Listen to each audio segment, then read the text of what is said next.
Good evening, and thank you for joining tonight's PERT and Boston Scientific sponsored virtual symposium. I'm really excited about tonight's program. It couldn't come at a better time, and I'm joined by an amazing faculty to really dive into some of the key controversies and issues surrounding pulmonary embolus management. My name is Michael Jaff. I'm the Chief Medical Officer of the Peripheral Interventions Division of Boston Scientific. Thanks to the PERT Consortium for putting this together. The title of tonight's program is called Diversifying Clot Management, All the Tools You Need to Successfully Treat Pulmonary Embolism. Let me take a moment to introduce our esteemed panel of experts. I'm joined by Dr. Yolanka Castro, an interventional cardiologist and vascular medicine specialist from the Harrington Heart and Vascular Institute at University Hospitals of Cleveland and Case Western Reserve University. Good evening, Dr. Castro, and thanks for joining us. Dr. Peter Monteleone, an interventional cardiologist and vascular medicine specialist and the director of the Ascension Cardiovascular Research Program and the director of Seton Cardiac Cath Lab and the PERT program, and assistant professor of medicine at the University of Texas at Austin Dell School of Medicine in Austin, Texas. Eric Sisemski, an interventional cardiologist and vascular medicine specialist and the director of vascular intervention and section head of interventional cardiology and vascular research at Beth Israel Deaconess Medical Center and an associate professor of medicine at Harvard Medical School in Boston. Eric, great to see you. And Keith Sterling, who needs little introduction. Everybody knows Keith, a renowned interventional radiologist and the chief of cardiovascular and interventional radiology at Inova Alexandria Hospital and associate professor of radiology at George Washington University School of Medicine. Keith, great to have you. Thank you. We're going to go into a series of discussions, both by presentation, case presentation, and then a very spirited interaction among me and our panel to talk about some of the hot topics in the diagnosis and management of pulmonary embolism. We're going to go right into this by bringing up a video presentation previously recorded by Dr. Monteleone entitled The Contemporary PE Toolbox, Understanding the Risks and Benefits of PE Devices. Peter. Hello, everyone. Thank you for the opportunity to be here today with this incredible group for this panel session.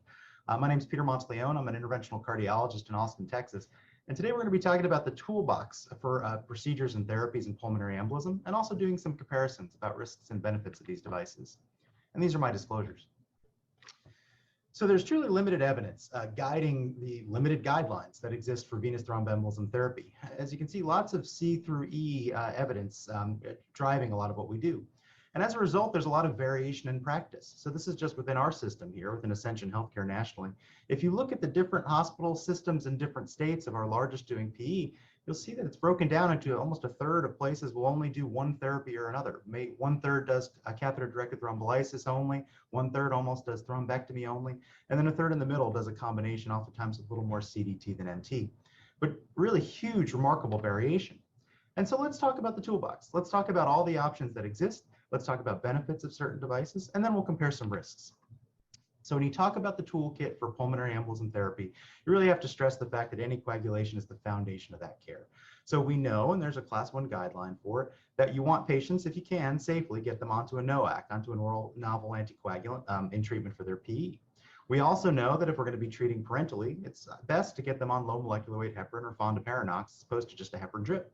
We also know that in patients when they're critically acutely ill, particularly those who may need systemic TPA or ECMO, getting them on heparin anticoagulation without delay is of the utmost importance. In device therapy, we'll start with mechanical thrombectomy. So there's 3 main players in the market. There's the Penumbra CAT12 device, the Inari FlowTriever device, and the AngioVac device. So the Penumbra device, Penumbra is an aspiration thrombectomy catheter powered by a mechanical aspiration engine. And so it actually provides force and not just suction from a syringe. They've updated their technology to include the Penumbra Lightning. It's the device that helps monitor what's actually happening. Is there pure blood being pulled back? Is there clot in the system? That helps limit blood loss and helps you optimize the thrombectomy performance. The Inari FlowTriever device is a larger bore device, up to 24 French device, And that device is advanced over a stiff Amplatz wire into the pulmonary artery. And using the attached specialized syringe, it allows for aspiration thrombectomy. And then there's the FlowTriever discs. These discs allow for attempted removal of adherent clot within the pulmonary arteries that might not come out with pure suction alone. Angiodynamics started their systems with the AngioVac system. This was actually based on a perfusionist setup. So there's actually two cannula, a funneled cannula that was introduced to remove clot. Blood would then be put through a filter and then returned to the body through a second cannula that was actually returning blood. That required a perfusionist. And so Angiodynamics moved on to develop the AlphaVac, which took that same funneled catheter and changed the system so you didn't need a perfusionist. Instead, it had this handle to provide large or small amounts of suction without the need of a perfusionist system. And there's multiple catheters and cannulas in 22 and now 18 French with multiple angles, 20 degrees, 180 degrees, and then the F18 85-degree bend recently on system. Then there's the world of catheter-directed thrombolysis. So CDT, or catheter-directed thrombolysis, much of the market share is owned by the Boston Scientific ECOS catheter. Now these catheters, which many of us are familiar with, are catheters that don't just give TPA, but there's an ultrasound core that's brought through the catheter itself. And then ultrasound energy loosens that fibrin, allows that thrombolytic to get deeper into the clot and break up clot more effectively, more efficiently, and at lower doses. ECOS has continued to be updated. The new console, the CU 4.0 console, has been introduced. It manages two devices with one console, helpful for bilateral therapy. It has a built-in battery, making it easier to move. And importantly, it powers enough energy to provide for the new ECOS Plus catheter. And that new ECOS Plus catheter is a new design that actually allows for even more enhanced thrombolysis than the ECOS catheter, about 30% more. Now, there are other technologies besides just the catheters that we're introducing to deal with clot. Perhaps one of the most important is ECMO, so extracorporeal membrane oxygenation. You know, for patients who are either actively decompensating or on the verge of immediate hemodynamic collapse, ECMO can really stabilize that situation. And it gives us the ability to do therapies in a more controlled fashion, really lets us take control of the situation and advance care of these patients. A lot of work's being done with percutaneous right ventricular assist devices, percutaneous RVADs. The jury's still out about what the specialized utilization should look like for these devices in this patient population in particular. And of course, despite all the catheters, we can't go past the utility of pure cardiac surgery for these patients. There's certainly a cluster of patients who benefit predominantly from open surgical therapy in order to debulk and remove clot and help stabilize and deal with the patient. Now, we have so many devices, and this is really just touching the tip of the iceberg on these devices with so many new ones coming down the line. Let's talk a little bit about comparisons between the devices. Now, as we think about CDT and mechanical thrombectomy, you've got to start by saying there's an absolute role for thrombectomy devices. Here's a case of a patient that had a saddle pulmonary embolism, and then on workup within the right ventricle itself, there was a large burden of thrombus. This is not a good TPA case. This is not a good catheter-directed TPA case.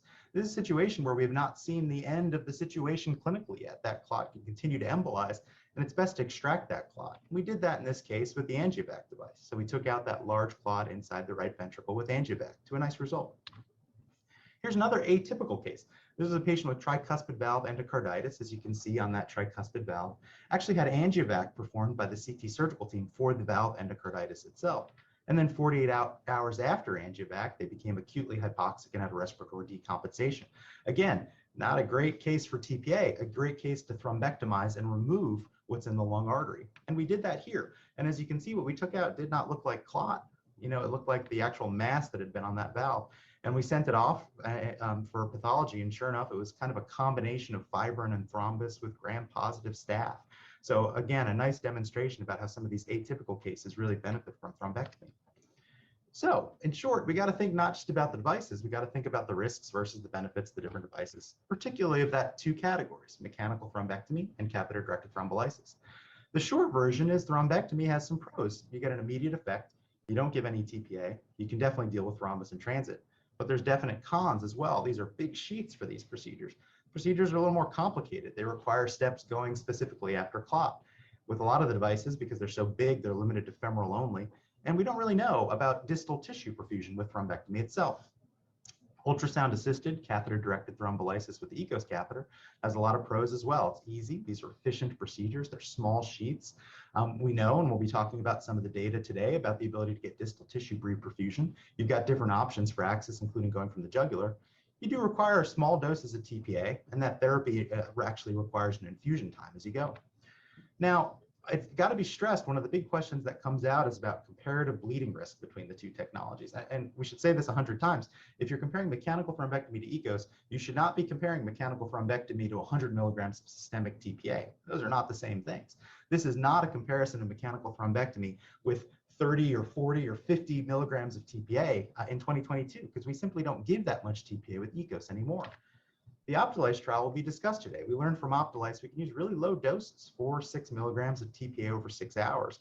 And so that's what people are doing now. We know that from the Knockout PE real world registry, 489 patients, where we saw that 70% of patients got less than 20 milligrams of TPA. So when we talk about bleeding comparisons, that's really what we have to be thinking about. And if we look at that Knockout PE adjudicated data, we see that of those 489 patients treated with EKOS in the real world with the low current utilized doses, out of those 489 patients, there were no intracranial hemorrhages and a very low bleeding rate, 1.8% within 72 hours. Importantly, this was a very conservative measurement of bleed, ISTH major. So if your hemoglobin dropped greater than 2, you were quantified as having a bleed. Compare that to mechanical thrombectomy. If we look at the Inari Flash data, we saw that major bleeding with use of Inari Flash in their registry was 1.4%. That's a different scale, BARC3B bleeding. So what's BARC3B bleeding? That basically means that you've got a hemoglobin of greater than 5 drop on a procedure. That's a big difference. So look side by side. So on the right, we have the Knockout PE registry, so 1.8% bleeds with a hemoglobin greater than 2 bleed risk, versus on the Flash side, we had a 1.4% major bleeding with a hemoglobin drop greater than 5. Those are not necessarily saying that mechanical thrombectomy is the safe way to avoid bleeds. Absence of TPA with the procedure does not mean clearly lower risk of bleeding. And we're starting to see some comparative data. This was actually an abstract presented at TCT from multiple centers saying that the bleeding risk between the two therapies was probably about the same. And you can go through case by case. What will cause more bleeding? A 78-year-old who weighs 92 pounds, giving them 6 milligrams of TPA through a small sheath, or a big sheath the size of her femoral vein for mechanical thrombectomy? Probably going to do 6 French every time. A 38-year-old on ECMO for hemodynamic collapse? Well, if you're on ECMO, oftentimes you're using mechanical thrombectomy for immediate impact. What about a 300-pound person who's got a deep common femoral vein that's hard to access? Femoral risk is higher. Probably going to do TPA through the neck every time with a 6 French sheath. What about a 60-year-old female who maybe has a small to medium-sized pulmonary infarct? You know, in those cases, I oftentimes don't want to put a super stiff wire into that pulmonary infarct, and so I'll try to use a simpler, efficient device with EKOS. What about someone with intermediate risk PE who received Eliquis 24 days prior? That 24 French carries pretty significant bleed risk in that situation. And then there's the whole group of patients who have metastatic disease and recent intracranial hemorrhage where you worry about bleed with any therapy. Here we're not choosing between devices, we're just choosing that anticoagulation alone probably isn't safe. And that's how the world looks. There's a group that's unsafe for procedural anticoagulation. And then out of the group that can get either, some are better for one, mechanical thrombectomy, some are the better for the other with catheter-directed thrombolysis. And in addition to direct comparisons about bleeding risk and about safety, it's important to mention that efficiency really matters. You know, pulmonary embolism cases come up unexpectedly, and we have to be able to treat these patients efficiently and effectively. We've got to do so quickly so we can get them back to a monitored setting. That's extremely important. And so look at procedural time. So the Flash registry, when they looked at thrombectomy time, was an average of 43 minutes, ranging from 29 to 62 hour-long procedures. And that clock didn't even start until the actual Triever catheter was advanced. So that clock there was started after access was obtained to the lung, and then it didn't include closure time at the end of the case. So basically the clock started in that Flash registry when an EKOS case would have already been completed. The EKOS cases are quick. You can get patients in, get them out, get them back to a monitored ICU. So ease of use matters, and it's important to remember all these concepts because we're treating the tip of the iceberg. We need to be expanding these therapies out rapidly to reach patients in most need. So in conclusion, the PE toolbox is big and it's getting bigger every day. We have a lot to learn about optimizing even the tools we already have and integrating new tools in the future. There's an absolute role for thrombectomy, particularly in atypical cases, but EKOS CDT, it carries a clear advantage in efficiency and ease of procedural performance. I will always harp on this fact that modern low-dose TPA doses, this does not mean a higher bleed risk just because you're giving TPA, especially compared to some of the large bore thrombectomy devices on the other side. But most importantly, with the burden of disease so high and patients currently so underserved, we absolutely need to safely and efficiently expand use of these proven therapies. So with that, thank you all so much for the opportunity to be here. I can't tell you how honored I am to be part of this group.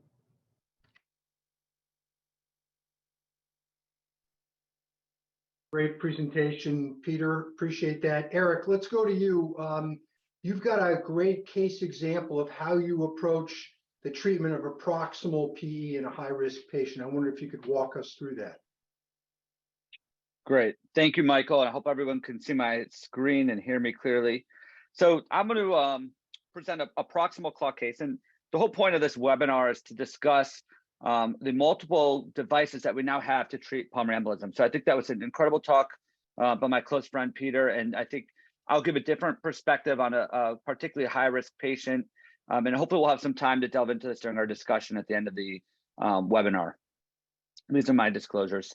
So this was a 33-year-old female, had quite the hospital course. She had a prior history of intravenous drug use, and unfortunately presented with the relapse. She had sepsis and septic emboli that was concerning for endocarditis. She had a long ICU stay requiring intubation, and finally and heroically made it out of the ICU, transferred to the floor, seemingly stable and getting ready for discharge to a nursing facility.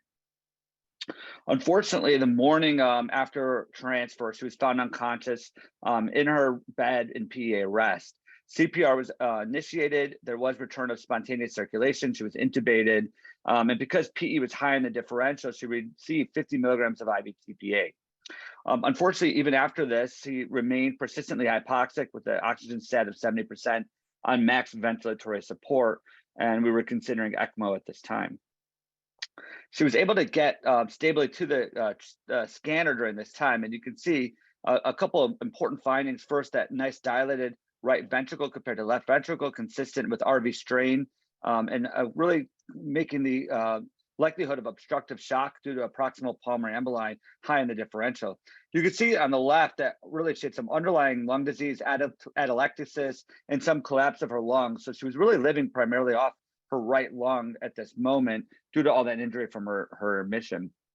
And then you can see nicely here that there's some distal clot on the left side, but most of her course is being driven by a very proximal clot in the main right pulmonary artery. And you can see nicely demonstrated here in these two cuts.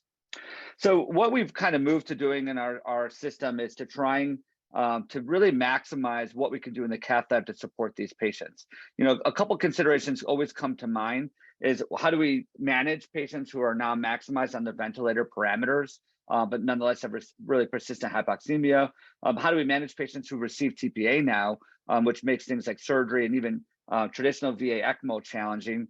And then also the surgical candidacy of a patient who has underlying issues such as recurrent IV drug use. So for this patient, we brought her to the cath lab, and I was really not thrilled about putting her in ECMO because of the TPA she had just received.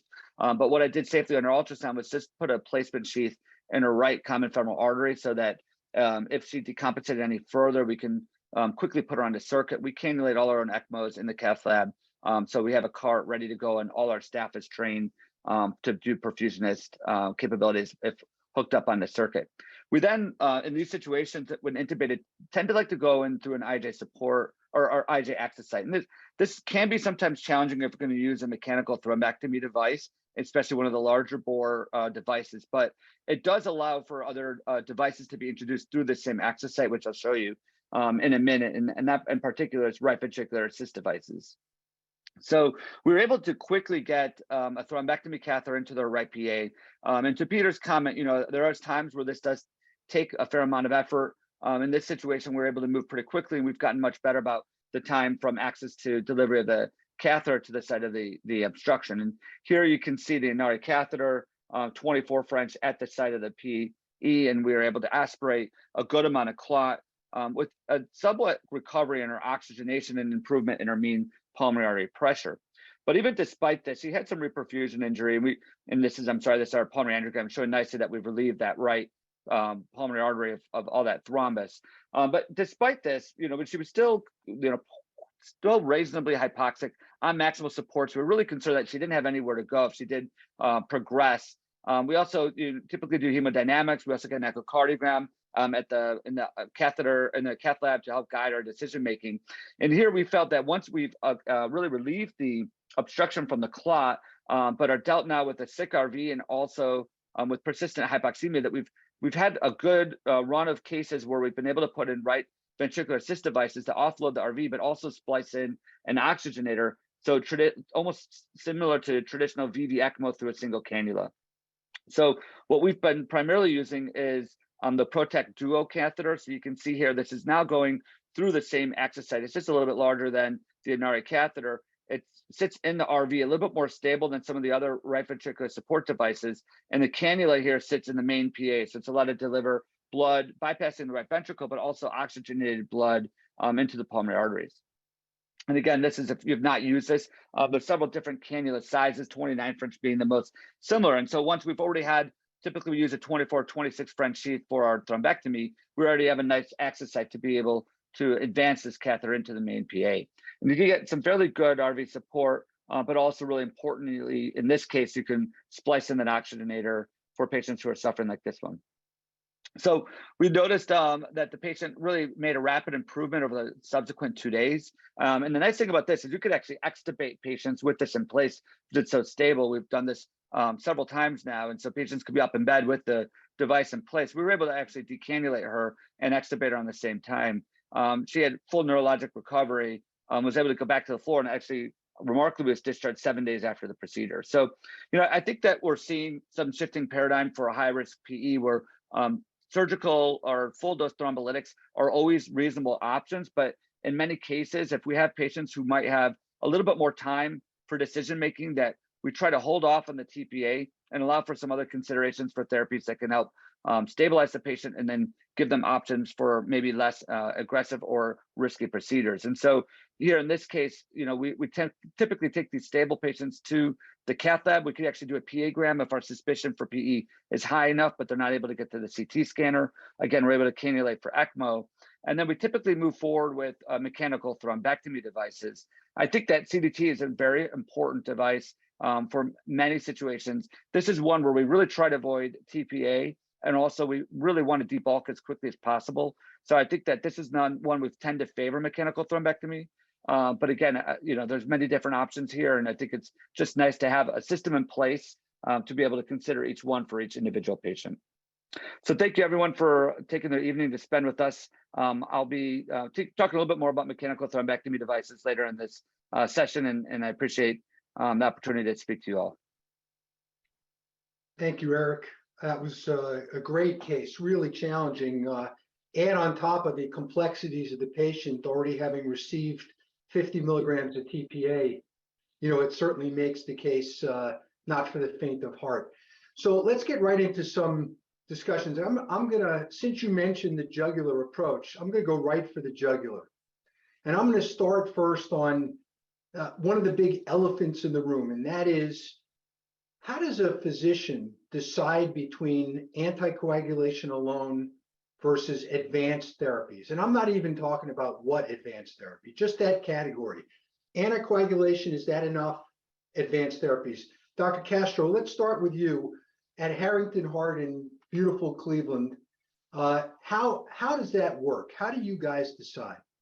Yeah, thank you so much. It's a good question, and overall, that's why having a PERT team. That's why it's so important. You have expertise from different realms. We have vascular medicine, pulmonary, critical care, and interventional in our group, and we overall discuss the patient's presentation. I think every patient is unique. We take into consideration the clinical presentation, whether the patient came in unstable or stable, whether they had syncope. We take into consideration the hemodynamics overall.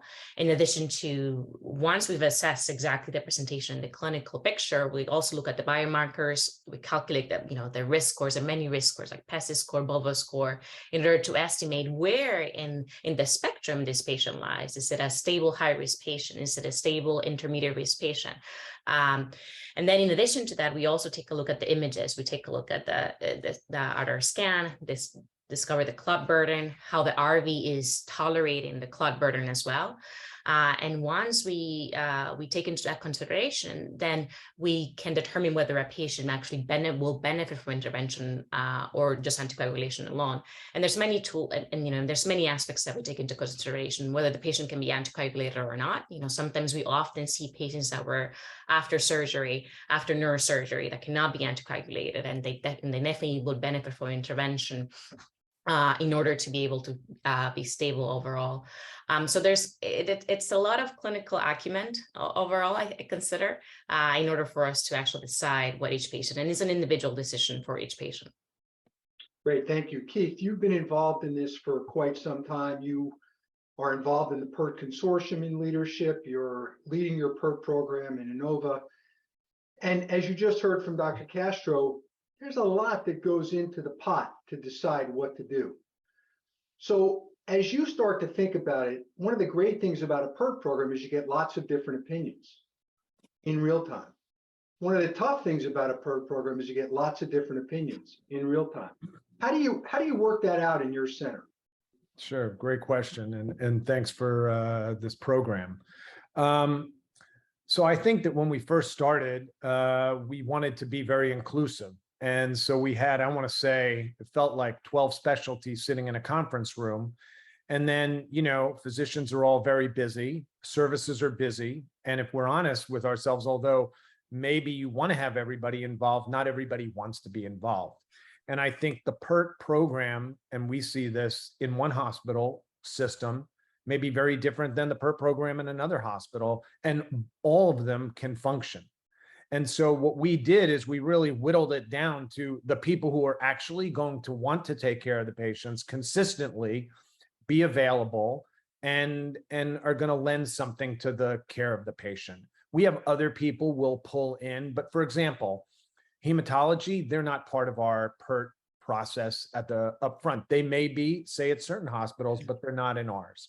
And so I think that, you know, they all come in different sizes and shapes. And honestly, that's what we do. And so it's the people, you know, we felt like we needed the ED for sure, right? Most of the patients come in through there. We don't need the hospitalist on every case, but they're involved peripherally if it's an inpatient. We have critical care. In our system, it's the interventional radiologists who are doing the bulk of the intervention. But, you know, in some, we have cardiac surgery in our health system. So honestly, we have the people, a smaller group of specialties involved up front in ours. But like I said, every place can have a different number of people, and it could be different in every hospital, and it works. The key is to do what actually works so you don't end up with decision paralysis. Thank you. Let me remind the audience, please enter your questions through the Q&A tab at the bottom of your screen, and we'll get to them. Eric, someone sent a question in before we started, which I just love. Just off the top of your head, has the presentation of patients with PE changed during and after COVID? Great question.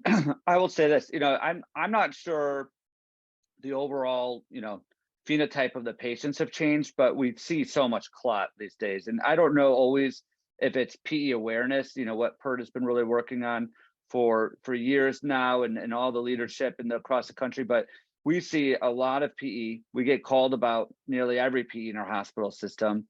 And I think the other thing is for patients who have either concurrent COVID, some patients have long COVID, the tolerance for PE changes when you have underlying conditions like that. And so we definitely have seen that patients come in, even younger patients, more acutely ill than I remember when I was a fellow carrying the first PERT pager at MGH. And so, you know, I definitely, you know, see a trend where it's, I think, a little bit of the public awareness behind PE, and also just the nature of coming through a pandemic and being, fortunately, I'm hopefully consistently on the other side of that now, but, you know, some of the damage done from there.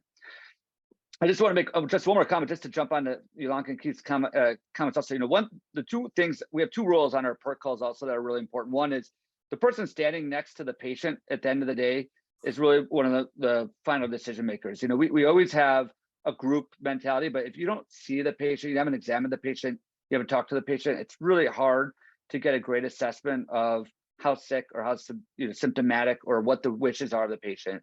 And the second rule is we never make a decision on thrombus burden or right ventricular size alone. And I know that's probably a controversial comment made to discuss later. It's an important consideration and something we definitely look at. But the one thing that I personally have a pet peeve about is a discussion about taking a stable, almost asymptomatic patient for a procedure with clot, you know, thrombus burden. And I still think that permeates through some centers and some people's thinking. And that's where PERT really becomes so important, and having clinicians guide decision making. I think, Keith, you're going to give us some insights into the clinical evidence for ultrasound facilitated catheter directed thrombolysis for PE treatment. So I'm going to turn it over to you. Awesome. Thank you. Let me share my screen.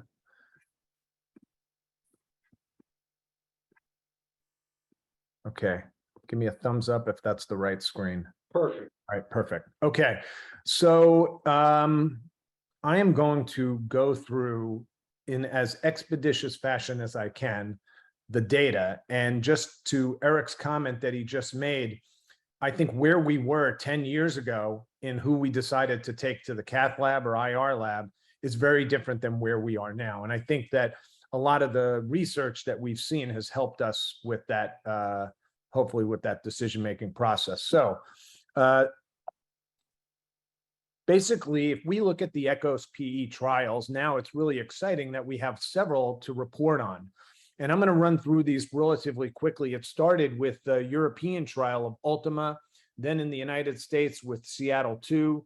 Then we had Optilice PE, Knockout PE, and as hopefully many of you know, with this amazing effort between the PERT Consortium and Boston Scientific, we now have enrollment into HiPytho. And really, the trials in the middle are great trials, which I'll present, but we right now only have 2 randomized prospective trials. And really, Ultima is the only randomized prospective trial that's been completed in this space to date. So briefly, Ultima, now it's crazy to say that we're over 10 years, almost 12 years since the first patient was enrolled in Ultima. But this, as you hopefully know, was a multi-center randomized trial looking at ECHOS or ultrasound-assisted catheter-directed thrombolysis with a fixed dose versus anticoagulation in intermediate high-risk PE patients. And basically, there were 30 patients in the ECHOS arm, 29 in the anticoagulation arm. And when we looked at this was with 20 milligrams of TPA over 15 hours for most of the cases, which were bilateral. We saw that this fixed dose of TPA using ECHOS was superior to anticoagulation alone in reversing RV dysfunction compared with anticoagulation, and that was in the short term. But the great thing was, you know, we'd only been given systemic thrombolysis. At this point, there were no intracranial hemorrhages or major bleeding events in either group. So it really gave us some signal.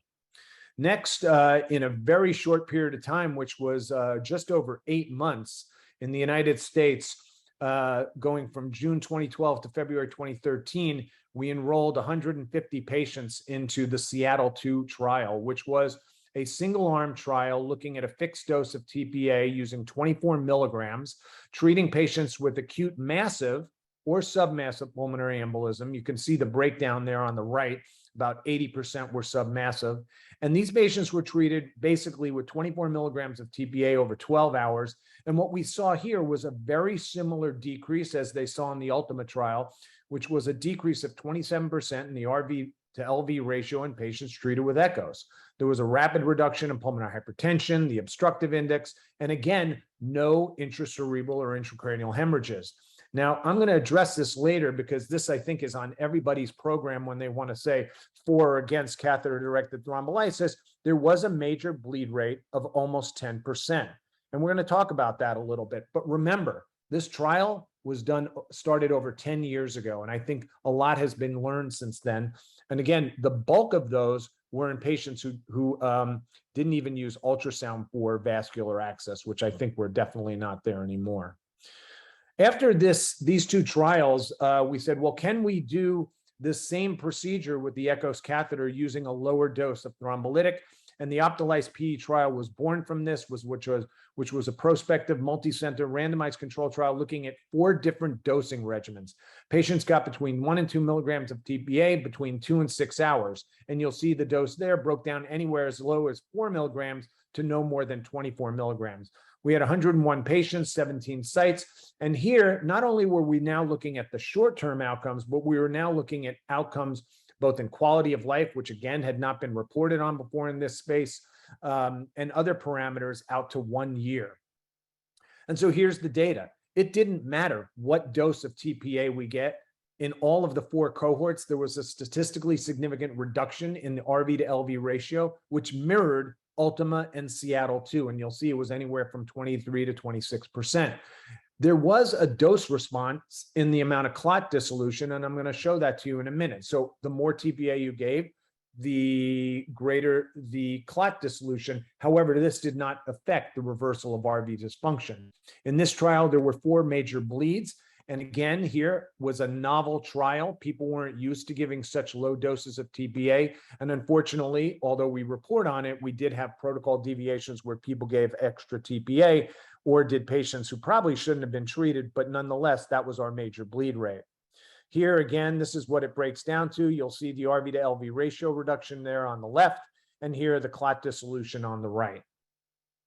Now, if we look at the long term, we followed these patients out to a year, and we saw all the echo parameters has statistically significant improvement, not only in the short term, but this was maintained at a year. And now we also had improvement in the 6-minute walk distance, PE specific quality of life, and patient reported outcomes at 1 year in all 4 cohorts, with a very low recurrent PE rate and an all-cause mortality of 1 year of 2%, which is pretty unbelievable when you're looking. These patients have many medical comorbidities.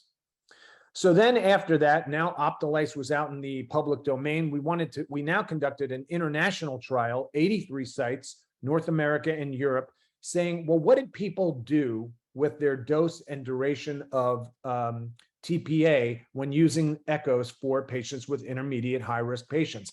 And this was the knockout PE registry that we reported on almost a year ago at Viva. And here we had almost 500 patients in our prospective cohort, which was really the interesting cohort. Everybody else was historical patients that were treated. But we wanted to look at what happened in this prospective cohort once the Optelyse PE data was out there. And again, these were intermediate high risk or high risk pulmonary embolism patients. But here, investigators got to do whatever they wanted. It was not a proscribed protocol. And I think this was shown in Peter's talk, but basically about 1/3 of the patients received 12 milligrams or less, and about 70% got 20 milligrams or less. Interestingly, you'll see the total procedure time. So this is kind of like what matters most in labs, was about 40 minutes. And that was basically puncture to end the procedure. So we're not like looking at a small component of, well, how long did it take to put the device in? This was total procedure time, basically groin to finishing. And the mean duration of treatment was 10.5 hours. And mean total TPA dose was 18 milligrams. We saw the same statistically significant improvement in the RV to LV ratio. And again, that was carried out to 1 year. And here for our major bleeds, now we're beyond the early days of Seattle 2. We saw this was presented earlier, a 1.8% major bleed rates at 72 hours in all the patients. And there were no intracerebral hemorrhages in this group. There was one patient who had a pre-existing subdural hematoma, which was interestingly treated with TPA, but we include that in our report, obviously. 30-day events, 1% recurrent VTE, and interestingly, 1% mortality within 30 days. Quality of life, we have again data out to 1 year. We looked at the same PE specific quality of life, statistically significant improvement at both 3 months, which is what we reported on a year ago. And now we have the 12-month data out to 1 year. We did visual analog scales and also the EQ-5D-5L, which is patient reported outcomes. And you'll see it's a lot of numbers there, but the bottom line is in all measures, both at 3 months and 12 months, statistically significant improvement in all those parameters. So quality of life, honestly, that's what matters most to patients. So now let's look at this RV to LV ratio reduction. Here's like all the trials, right, with lysis, and you'll see basically they all reduce the RV to LV ratio about the same. But is that really what matters most in 2022? I would say not. So we want to look at all these other longer term outcomes. And with the ECHOS trials, we do have 1 year data, which looks at those quality of life outcomes. So now let's look at thrombus reburden, right? There's a lot of great pictures people can post on all the different social media, and you'll see, well, how much thrombus are we taking out? Interestingly enough, and these are I only included core lab. This is the amount of thrombus extraction using Miller scores that these devices, everything in green were strict CDT or ECHOS trials, and everything in red was strict thrombectomy trials. And then the rescue was a sort of a pharmacomechanical using the Thrombolex device. So let's look at that thrombus burden reduction. Is that really the important thing? Well, one thing I hope you've all heard about by now is the Seattle 3D blush data. And this looked at all these patients who had CTAs before and after the procedure, and it looked at the amount of clot dissolution. And these graphs are amazing, but what you'll find out is that the patients who had more proximal thrombus removal or reduction actually didn't have as much RV to LV ratio reduction. And the patients who had more peripheral perfusion and smaller clots that were dissolved in the periphery actually had a greater RV to LV ratio reduction. So it tells us maybe something is happening with the lytic that we're giving. And I would contend that it does. Now, bleeding, I mentioned this earlier, Seattle 2, everybody loves to throw this slide, especially in thrombectomy talks, 10% major bleed. Now let's look at sort of the modern day, right? We saw Optolysed PE had 4% major bleed. I discussed that. But now knockout PE, this is real world using this ISTH criteria for bleeding, 1.8% major bleed. So I think we've really evolved, and this doesn't really serve the purpose of just saying, well, lytics are bad because of bleeding. And I think it's important because this is really exciting, just coming out of a phenomenal PERT consortium meeting, which we had last month virtually. Rob Lookstein presented the initial look at the database, and he had 5,700s, which is really incredible. And so if you're listening, here's a plug for the PERT database to get patients into this database from your institution. And the people from PERT, I can assure you, will be very helpful for getting your institution involved. But 57 patients have already been entered into the database. 1233 have received catheter-based therapy, and you can see the breakdown there, pretty equal between CDT and aspiration thrombectomy. And here, this is how it breaks down into high and intermediate risk. Again, this is mostly what we see in the trials, about a 70 to 20% split. And now this is really important. In all the patients getting this, let's look at mortality, both in hospital 30-day and then in hospital bleeding. You'll see the light blue is catheter-directed thrombolysis. So again, sort of that mantra that gets spouted that, you know, lytics are bad and TPA is bad doesn't really hold out. And these are real world patients. This is not an industry-sponsored trial here. This is like what we're seeing. And we're not seeing the mortality or significantly the bleeding rate that people would report with catheter-directed lysis, and specifically the ECHOS device. Here, this is the high-risk patients. So these are massive PE. Again, patients who got the catheter-directed thrombolysis did not have a significant worse, you know, because you didn't get the clot out sooner, right? They didn't have the mortality rate that you saw with aspiration thrombectomy. And here, because this is the big patients that we're frequently talking about, the intermediate risk PE, you'll see again a lower bleed rate with the catheter-directed thrombolysis, and that's in 880 patients. So what's next? What's next is this very exciting trial called HI-PEITHO, and now we're going to look possibly to something that could even be considered guidelines changing. But here, this is a randomized trial between catheter-directed thrombolysis with ECHOS and anticoagulation. This is what actually our medical community is looking for, because they think some of us catheter people may be too quick to use catheters. Bottom line is this is a intermediate risk patient population, actually a sicker intermediate risk population. It's not like you just have to have an RV to LV ratio abnormality or a troponin bump. You actually need two of these three criteria here in the middle, which indicates maybe you're a little sicker than your normal, you know, intermediate risk patient. And I'm not going to read it for you. You can see it there. And here we're looking at endpoints like what happens within 7 days. Do the patients die? Do they have decompensation based on objective scoring, something called the NEWS criteria? Or do they have a recurrent PE? And that's all within 7 days of randomization. And this is an international trial, and we're really excited that this is enrolling right now. Really important trial. So in summary, I think this goes without saying, ECHOS is the most studied endovascular therapy with very encouraging long-term data, including RCTs in the PE space. The results from these ECHOS trials honestly demonstrate safety and efficacy. Current modern day trials have a very low bleeding rate, and this is what's mirroring our real world experience. And I think prospective randomized trials like HI-PEITHO are going to hopefully help influence some real significant medical decision making in the future. Thank you very much. Thank you, Keith. Great presentation. We're going to go right to Dr. Castro, who's also going to present the case of her approach to the treatment of an intermediate high-risk PE patient. Dr. Castro. Thank you so much. It's great to follow Dr. Sterling after that great talk on catheter-directed therapies. And specifically today, I'll be addressing a couple cases where we use catheter-directed thrombolytics, and we saw which type of patients would actually, we consider that they benefit more from this type of therapy. So our first case is of a 55-year-old woman that presented with sudden onset shortness of breath for one day and after having a syncopal episode at home. Again, it's one of the red flags that we look for in patients who actually had at some point a hemodynamically significant PE. Her history was of diabetes, hypertension, morbid obesity, and obstructive sleep apnea, and no prior history of venous thromboembolism. In terms of her vitals, in the emergency room, she was pretty tachycardic with a heart rate up to the 140s, with a blood pressure in the 108/59, and starting 85% on 3 liters nasal cannula, requiring more oxygen support. Her biomarkers were elevated, and her lactate was 4. Again, signs again of hemodynamically significant at this moment. And her calculated PESI score would be 95 for a class 3 intermediate risk PE.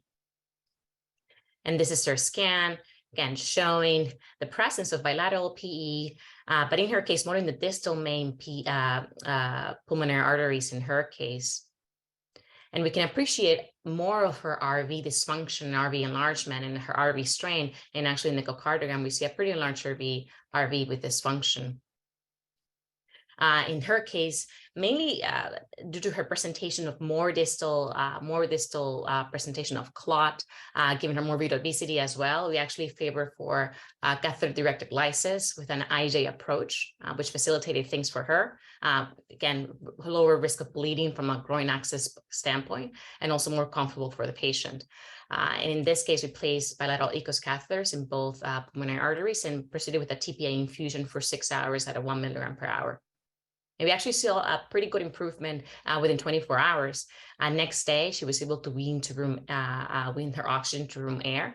Her oxygen saturation was 95% at rest, and then dropped to 92% with exertion. We always evaluate our patients with ambulation. We want to see exactly how they respond, whether they're just on anticoagulation or they actually receive any therapies. We want to see how they're going to respond once they're able to go home and ambulate. So this is one of the tests that we do as inpatients. Then transition to oral anticoagulation, and then was discharged on day 4 of admission. And we always follow our patients also as an outpatient to actually see how their course in follow-up later on. And this is actually her echocardiogram 1 month and follow-up, where we see her RV has improved significantly, and she was overall doing really well as an outpatient. And again, this highlights the kind of the ease of therapy and how we can quickly improve our patients when they present with significant PEs. This is our second case. This is a 63-year-old man with history of rheumatoid arthritis who presented with shortness of breath for 10 days, and as well as dizziness when standing. No prior smoking, but had a family history of venous thromboembolism. Vitals with a heart rate of 110, blood pressure borderline, blood pressure of 95/71, and significant hypoxemia with a sat of 90% on 15 liters under breather. Again, positive biomarkers and an elevated lactate, and deemed to be a class 5 very high risk PE. On CT, we can see that pretty high, significant clot burden bilaterally, but also kind of main in the distal main pulmonary arteries. In his case, RV with significant dysfunction in echo as well. And in his case, we proceeded to place bilateral ECOS catheters via right groin approach, and also TPA infusion for 6 hours at 1 milligram per hour. Also, he did really well. He was weaned to room air in 24 hours and then transitioned to oral anticoagulation and was able to be discharged on day 4 of admission. And this is also his echocardiogram on follow-up. And this is why it's so important. We want to actually evaluate which patients actually develop CTEPH versus patients who actually just develop post-PE syndrome, or patients that actually completely improve. So it's really important that in any PE program, I think outpatient follow-up is key. So we can see in this, the RV normalized on follow-up. So what are the points that I consider when on my approach in patients with intermediate high-risk PE? First, I want to evaluate if they have any absolute relative contraindications for lytics. And then I evaluate whether where the clot burden is predominantly, whether it's more proximal or whether the clot burden is more distal. Do I want to relieve an occlusive clot, or do I want to improve more of the distal perfusion in each case when I decide that a patient needs intervention? Also, when considering catheter-directed lysis, one of the things that actually Dr. Monteleone highlighted pretty well, it's overall a short procedure time. It takes a little bit more than, probably a little bit more longer than a right heart cath. So overall short procedure time. And now with the newer evidence, we know that shorter infusion times are equally effective. And that means that we can actually also translate to shorter RCU lengths of stay. But overall, I also try to determine how are the hemodynamics of the patient at that moment when I determine that they actually need intervention in order to determine whether immediate extraction is necessary. Thank you.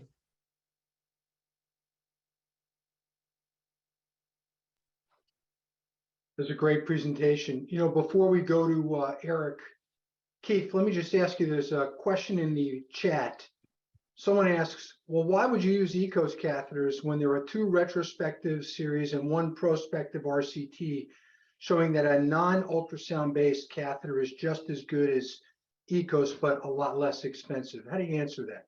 Yeah, great question. I mean, and I respect a lot of the physicians who've done a lot of that work trying to get stuff into the medical literature. But, for example, I don't want to, bottom line is if you look at the dose and duration of lytic in, say, the Grape trial, I mean, it was like, we're talking days sometimes that patients were treated with lytic. Patients came back to the lab. And I think that if we were having this conversation looking at, old dosing regimens, 24, 50 milligrams through a catheter, I think that sure, probably it all works. But our goal is to lessen the TPA, lessen the amount of time in the ICU, do all of those things. And I think we don't have that true comparative trial.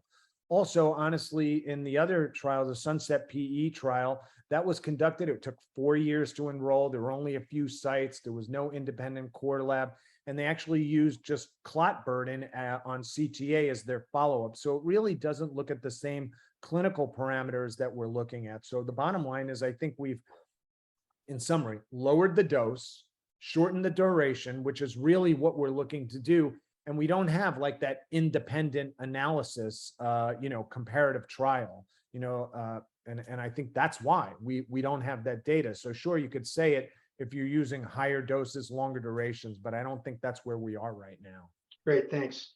Eric, you want to talk to us about the future of thrombectomy devices? Okay, I'll keep it short so maybe we could get a few more questions in.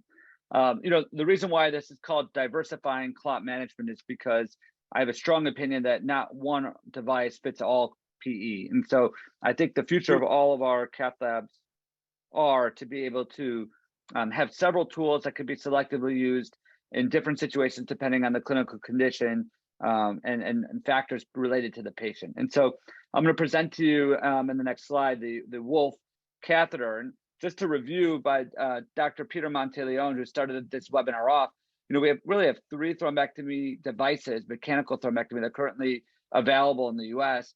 The penumbra catheter, the FlowTriever, and then the AngioVac with the AlphaVac version being trialed right now in PE. But Boston Scientific has been continuously innovating both in the catheter-directed thrombolysis and now in the mechanical thrombectomy side.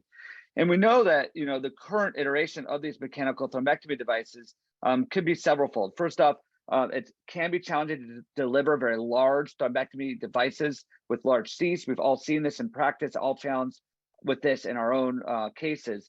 We know that the larger and bulky profiles can lead to incomplete debulking. And also on the smaller profile catheters, they do a good job going deeper into the pulmonary artery vasculature, but can struggle with some of that more proximal clot. A big consideration is blood loss. We've seen the use of Flow Saver, which is a blood circulating device that's helped limit this, but still we're really striving for devices that can limit some of the risk to the patient, including too much blood loss and blood fragmentation. And then also the biggest really issue in management right now is that adherent or more organized clot, the more chronic clot, that really struggles with aspiration power alone. So the Wolf thrombectomy platform, which was acquired by Boston Scientific and is now going to be embarking on a PE trial, is really a unique device. And I'll show you in this video here and then in several videos to follow. And the goal of this device is to not only be able to remove soft, fresh clot, but also that organized, more fibrotic clot. It's a really low burdensome device for the cath lab or procedure lab or IR suite, as there's no capital equipment involved. And you can see in this video, it actually extracts this clot by these really benign conveyor technologies, these almost fingers that bring it into the vortex sleeve and extracts it from the body. So you pull back on the sleeve, and it's almost like these fingers grabbing the clot and deleting it into the catheter and now removing it from the body. So really an elegant way to benignly remove clot with no blood loss and to be able to deal with clots of all different compositions. I'm going to show you another video in a moment, but I think that the key really here is that this has the ability to be one of the more effective devices because really there's no aspiration power. And we know that aspiration power can be challenging for some clot extractions because it can actually collapse the vessel. And also the catheter itself, we see this lollipopping issue that happens frequently where we are able to grab the clot but not remove it from the body and have to deal with either migrating the clot elsewhere or not being able to remove it completely. I've already commented on the ability of this device to be able to extract clot with minimum blood loss, and also the concept that we don't need to use thrombolytics and as an adjunct to failed aspiration thrombectomy, which does occur quite frequently in clinical practice. And also, I think that it will be an efficient device that hopefully can limit really the need for long hospital stays, potentially ICU stays, and also treat a broad range of anatomic clot locations. So I like videos. I'll show you some more cool videos, and I think this is one of the cooler ones. Look at this, the vortex sleeve. So this is a conveyor type of technology. It's grabbing that clot and sucking it into the sleeve and being removed from the body. And this is a much more organized fibrotic clot. And you can see, again, it's engulfing this nicely, benignly with no blood loss into the catheter. And there's some great images of this that shows how these fingers can be used against jugular veins and other type of vessels with very benign nature, not actually dissecting or hurting the vessel wall. The other really important part of this is the amount of force that can be generated through the actual grabbing and extracting clots versus trying to aspirate. And you can see here one assessment of the clot ingestion force. It's significantly greater with the Wolf catheter and the extraction component versus just using a vacuum tip syringe or pump. So I'll end here, but I think there's a lot of excitement in the future of PE now that we have really unique devices, and this is a completely different setup than we've seen anything to date. So I'm excited to be involved with this study, and thank you for the opportunity to present this. Thank you, Eric. Well, as always, we have so much to talk about and no more time.